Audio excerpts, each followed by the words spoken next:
Assalamu alaikum everyone. I hope you are in good health. Welcome to my YouTube channel Human Psychology.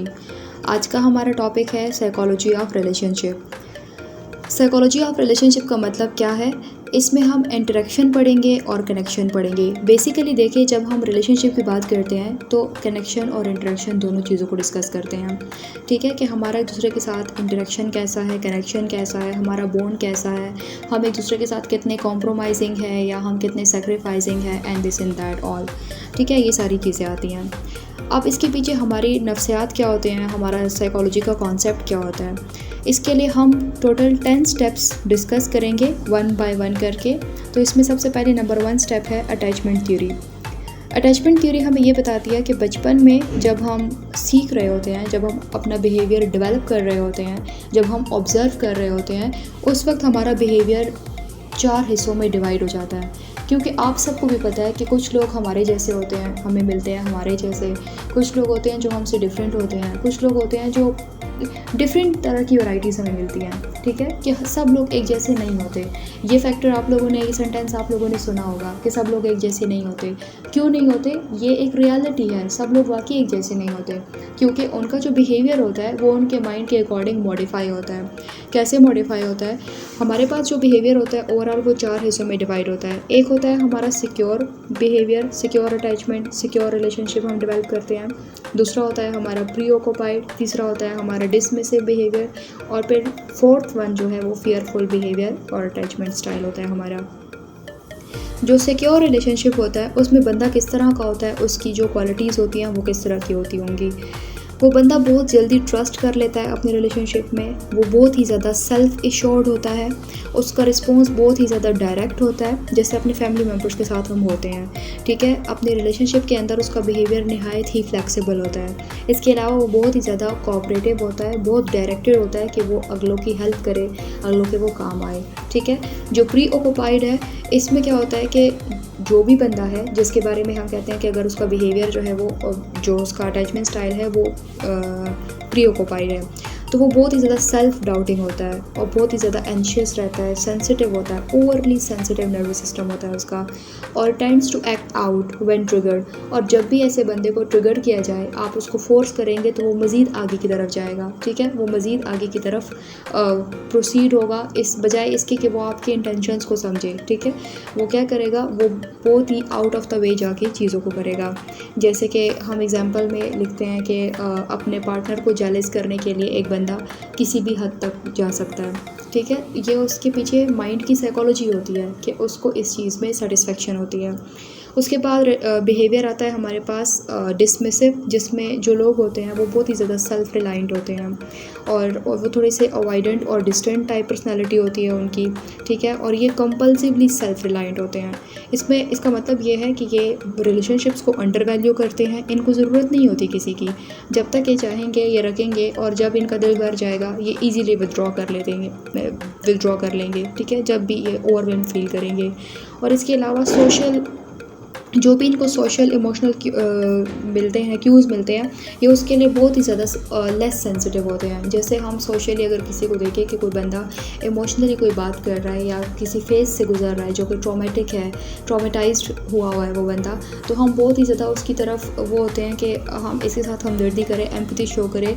लेकिन ये जो लोग होते हैं डिसमिसिव टाइप के, इनको इस चीज़ से कोई लेना देना नहीं होता। अगर वो खुद इन्वॉल्व होंगे तो शायद वो थोड़ा इंटरेस्ट शो भी कर लेंगे, लेकिन अगर वो खुद इन्वॉल्व नहीं होंगे तो उनकी वजह से। अच्छा, उसके बाद है फेयरफुल में क्या होता है कि लोग बहुत ही ज़्यादा सेल्फ डाउटिंग होते हैं। ठीक है, इसमें ये होता है कि सेल्फ सबोटाजिंग होते हैं, अनप्रेडिक्टेबल और आइसोलेटेड होते हैं। अनप्रेडिक्टेबल आइसोलेटेड मीन्स ये होता है कि ये लोग जब रिलेशनशिप डेवलप करते हैं तो ये उसके ऊपर बहुत ही ज़्यादा डिपेंडेंट हो जाते हैं। डिपेंडेंट होने की वजह से ये ऑथेंटिसिटी से बहुत डरते हैं कि किसी से भी कोई भी ऑथेंटिसिटी करवाने के बाद अगर इनको किसी ने रिजेक्ट कर दिया तो ये उस रिजेक्शन को बर्दाश्त नहीं कर सकते।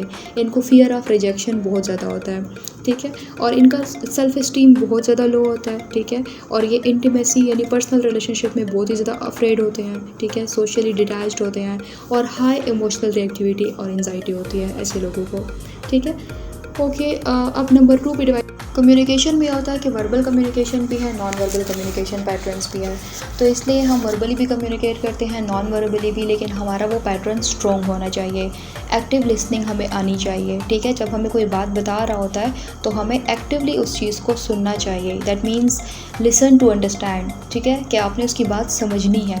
And conflict resolution, as unspoken things can not be resolve by its own, ठीक है। कोई भी चीज़, अनकही चीज़ रिजॉल्व नहीं हो सकती जब तक आप उसको एक्सप्रेस नहीं करेंगे, अगले को बताएंगे नहीं कि कोई चीज़ आपको आपके रिलेशनशिप के कनेक्शन में और इंटरेक्शन में हिंड्रेंस काज कर रही है, ठीक है। उसके बाद है जी नंबर 3 पे इमोशनल इंटेलिजेंस। इमोशनल इंटेलिजेंस में आप रिकॉग्नाइज करते हो, अंडरस्टैंड करते हो और मैनेज करते हो अपने आप के इमोशंस को भी और दूसरों के इमोशंस को भी। किस तरह? इसमें आप कुछ सोशल स्किल्स डेवलप करते हो, ये आपके बचपन में ये स्किल्स डेवलप हो जाते हैं, ठीक है। जिनके होते हैं वो ज़ाहिर है अपने रिलेशनशिप्स में सक्सेसफुल रहते हैं। उसके बाद नंबर 5 है फैमिली डायनामिक्स। फैमिली डायनामिक्स में ये होता है कि इसमें हमारे पर्सनल ट्रेट्स आ जाते हैं, ठीक है, क्योंकि हमारी फैमिली हमारी जैसी ही होती है, ठीक है। तो इसमें हमारे वो तमाम रोल्स रिलेशनशिप के अंदर, हमारी तमाम इंटरेक्शन जो फैमिली के साथ हम एक स्पेशल रोल इम्पार्ट करते हैं, ये चीज़ें सारी काउंट होती हैं, ठीक है। तो ये जितने ज़्यादा हम कोऑपरेटिव होंगे, जितने ज़्यादा हम अंडरस्टैंडिंग होंगे, जितने हमारे ट्रेट्स होंगे वो स्टेबल होंगे, हमारी फैमिलीज़ इमोशनल होंगी, इमोशनल इंटेलिजेंस उनमें ज़्यादा होगी, तो उतना ही ज़्यादा प्रॉस्पर करेगी वो फैमिली, उतना ही वो ख़ानदान जो है वो आगे जाता है अपने फेमिलियल रिलेशनशिप्स में। उसके बाद नंबर 6 जो है वो सोशल इन्फ्लुएंस है। सोशल इन्फ्लुएंस में इसका अगर सिंपल वर्ड्स में मैं कहूँ तो चेंजिंग अदर्स बिहेवियर होता है, कि किस तरह से आपका जो बिहेवियर है वो दूसरों के ऊपर इन्फ्लुएंस काज कर सकता है, उनके थॉट्स, उनके फीलिंग्स, उनके बिहेवियर्स के अंदर कैसे चेंज लेकर आ सकता है। वो आपके साथ एग्री करते हैं किसी बात पर या वो आपके साथ डिसएग्री करते हैं, ठीक है। अगर आप एक लीडर है तो आप एक सोसाइटी को कैसे चेंज कर सकते हैं, अगर आप एक कॉमन मैन भी है तो आप एक सोसाइटी को कैसे चेंज कर सकते हैं। It all depends upon your emotional stability and social influence. अगर आपके अंदर सोशल इन्फ्लुएंस जितना ज़्यादा होगा उतना ही ज़्यादा आप डोमिनेट करते हो, ठीक है। और यही चीज़ आपके रिलेशनशिप के अंदर भी आती है, जितना ज़्यादा आपका ये सोशल इन्फ्लुएंस फैक्टर ज़्यादा होगा उतना ही ज़्यादा आप डोमिनेट करते हो। उसके बाद नंबर 7 पे आता है कॉन्फ्लिक्ट एंड कॉन्फ्लिक्ट रेजोल्यूशन। इसमें यह होता है कि अगर आप अपने डिसएग्रीमेंट्स को मैनेज कर सकते हो, ठीक है, अगर आप किसी चीज़ के ऊपर डिसएग्री करते हो अपने रिलेशनशिप्स में, फिर आपको उसका मैनेज करना आ गया और फिर आप उस रिलेशनशिप को रिपेयरिंग प्रोसेस पे लगा देते हो। जितना जल्दी आप इस चीज़ को मैनेज कर लोगे कि disagreement always exist but it doesn't mean to end the relationship, ठीक है, तो उसमें फिर उतना ही जल्दी आप आपका जो रिलेशनशिप होता है वो रिपेयर कर जाता है, ठीक है। तो एंड रिलेशनशिप को एंड करना जो है वो सोल्यूशन नहीं होता। आप रिकॉग्नाइज़ करें कि आपका जो फियर है वो है किस चीज़ का, ठीक है, कॉन्फ्लिक्ट असल में है किस बात के ऊपर, उसको रिजॉल्व करने की कोशिश करें। जितनी ज़्यादा आप इज़्ज़त देंगे, वही give respect and take respect वाली बात है, tend to create workable solutions, ठीक है। आप ऐसे सॉल्यूशंस को लेकर आएँ सामने जो दोनों के लिए वर्केबल हो, ठीक। अगर कोई कहीं पे इनजस्टिस हो रहा हो तो उसको आप बहुत ही जस्टिफाइबल तरीके से, बहुत ही रैशनल माइंड के साथ उसको सॉल्व करने की कोशिश करें। Have the willingness to forgive and be forgiven, ठीक है। ये सारी चीज़ें अगर आपके अंदर होंगी और आप किसी और के अंदर अगर नहीं भी है, पहले आप करें फिर आप दूसरों को सिखाएं, ठीक है। इसी तरह से तो हम कहते हैं कि ये आपका सोशल इन्फ्लुएंस होता है। अगर सामने वाले को एक चीज़ नहीं भी पता, उसको आप अपने बिहेवियर के थ्रू अगले को कन्वे करें। जब अगले को पता चलेगा कि ये कितना पीसफुल और कितना एक रैशनल तरीके से मुझे ये बंदा समझा रहा है, बल्कि वो ख़ुद ये कर चुका है मेरे सामने, तो फिर वो भी आपको फॉलो करने लगेगा। एक दफ़ा ना सही, 2 दफ़ा ना सही, 3 दफ़ा ना सही, लेकिन ऐसा हो ही नहीं सकता। हाँ, ह्यूमन नेचर की बात है कि हम बहुत ही ज़्यादा एडेप्टिव होते हैं, ठीक है। हम चीज़ों को ज़्यादा देर तक इग्नोर नहीं कर सकते, हम लाजमी बॉदर होते हैं।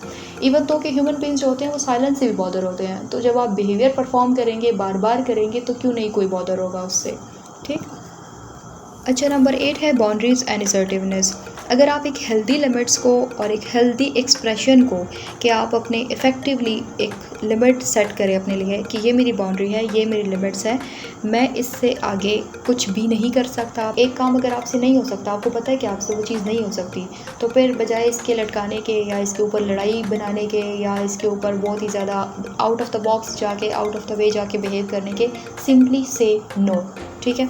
आप अपने बाउंड्रीज़ को इस तरह से, क्योंकि आप बाउंड्रीज सेट करेंगे तो इस चीज़ को जितना ज़्यादा, असर्टिवनेस को आप जितना ज़्यादा प्रैक्टिस करेंगे उतना ही आपकी फ़िज़िकल, मेंटल और इमोशनल हेल्थ मेंटेन रहेगी। मेन बात यही है, ठीक है।